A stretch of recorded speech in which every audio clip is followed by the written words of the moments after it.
Make a lot of noise for Mr. Real Rich. Let him hear it. Yeah. How many of you guys thought I was security?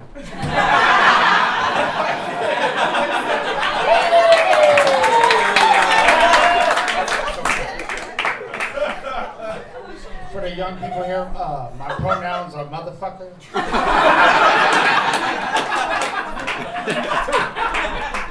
Motherfucking. And what the fuck? If you don't understand, it's like, what the fuck, bitch? Right?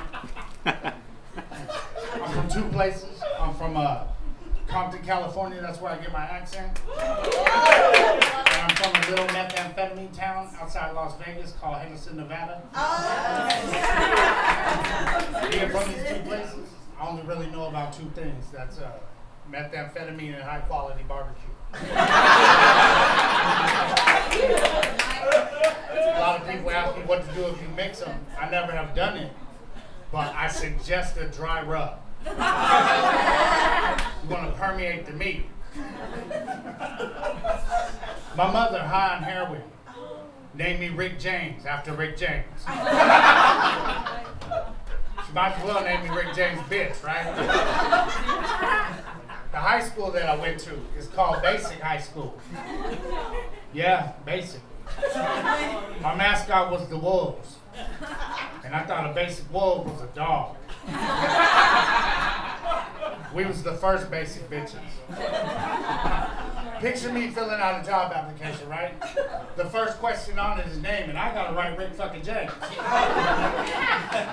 The second question on there is where you're from. So now I'm Rick James from Compton. And they haven't even seen me. Third question on there is education. And your boy's gotta write basic high school. Already says basic on there. So mine says Rick James from Compton went to basic high school. Hobbies and activities, I just put method barbecue because I'm not getting no fucking job. My sons, I have my sons from the most dangerous cum. They don't teach you about this at basic high school. I have my sons from pre-cum, the silent killer. You know, they're twin boys. And you know, that pre-cum will have you start your stand-up career at like 35 fucking years old. It's a motherfucker. I guess I should mention I'm working blue tonight. So I didn't want them to, fall for that. I wanted to teach them better than I had learned. So we was at a barbecue. I said, come over here. They had just got beautiful cheeseburgers. And I got the ketchup. And I said, those are beautiful, huh? And they said, yeah, why? And I took the ketchup and I dumped that pre-ketchup shit all over them cheeseburgers. And I ruined them motherfuckers. And I looked at them and I said, pre-cum. I hate you motherfuckers. Like I said, my mom was on heroin. She would take me around town and use my social security number in ways to get money for heroin. And I didn't understand what a social security number was. So I asked her one day right after she had, shot up. And she was like, boy, that's your fart count. That's the amount of farts you have till you die. When you hit that number, it's over. And I believed her because I went to basic high school. And my mom overdosed. They brought her back to life. But she overdosed and died, and clinically the very last thing she did was farted, the biggest fart I've ever heard of in my life. So now I believe her more than my education. My mother went to prison 3 times, all right? And every time she got out, she had a different style. So the first time she got out, she was country western. And dressed me up country western, with a cowboy hat, little shorts and boots, right? And I went outside to the projects for my very first ass whipping. The second time my mother got out of prison, the only way to describe it was white supremacist, okay? And she gave me a Harley Davidson shirt. It had the sleeves cut off. That's the Henderson fashion. And I had some boots on, and I went outside for a historical ass whipping, right? The third time my mother got out of prison, it worked out though, because the only way I could describe her is black R&B lesbian. And she brought home my new father, Taco. And Taco looked exactly like Joe Frazier.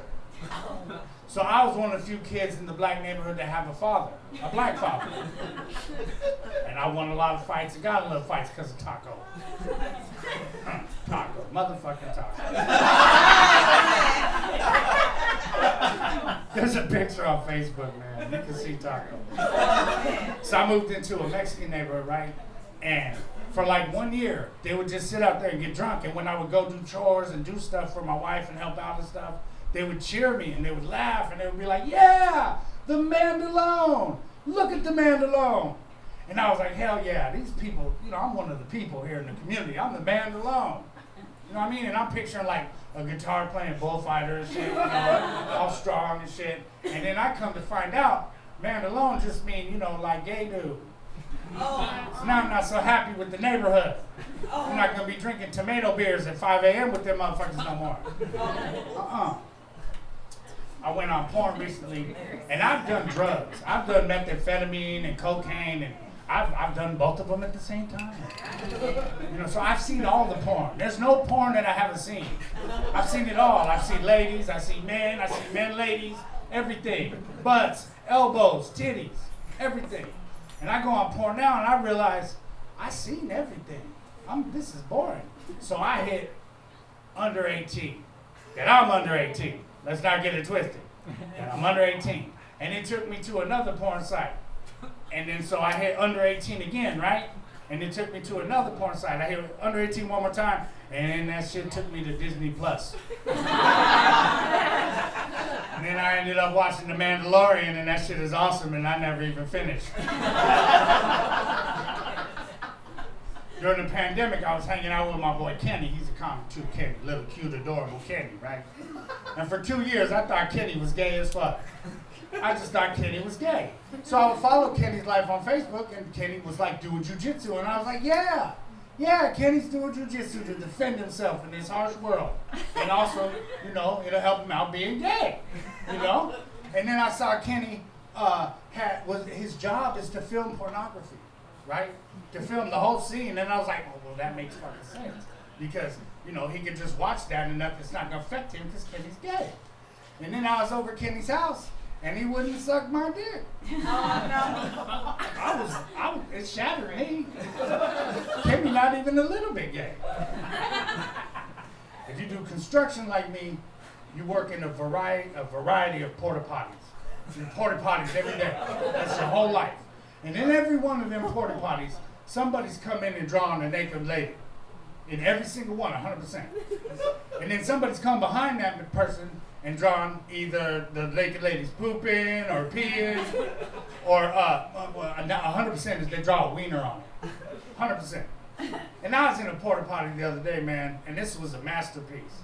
Somebody had took the time to melt into the plastic of the porta potty a naked lady, and they filled in the groove of that melt with sand, and then put like a fire and epoxy over it.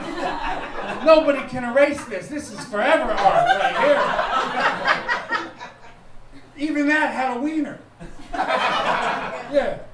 I didn't know how to express my joy, so with my Sharpie, I just wrote underneath it, 1 like, 1 share. Because I think that's appropriate. So if you're white like me and you go back to Compton at night, like after 1 a.m., the police do reverse discrimination, right? They're looking for white people because they think you're there for like drugs or girls or debauchery and stuff. And I am, you know, so I can't have them pulling me over. They'll take my car. So I came out with just a wonderful thing to do. And what I do is I roll down my window real quiet, you know, and I kind of just look at them like I'm looking at you right now. It's all quiet like this. What the fuck are you rookies doing? Shut the fucking lights off. It's 1, 2, 3 of us white people out here in Compton. It's 1 a.m. You thought I wasn't undercover? You're fucking serious right now. Check my trunk. I've cleaned up the streets, everything, of all the methamphetamine and barbecue and all of Compton. Thank you very much.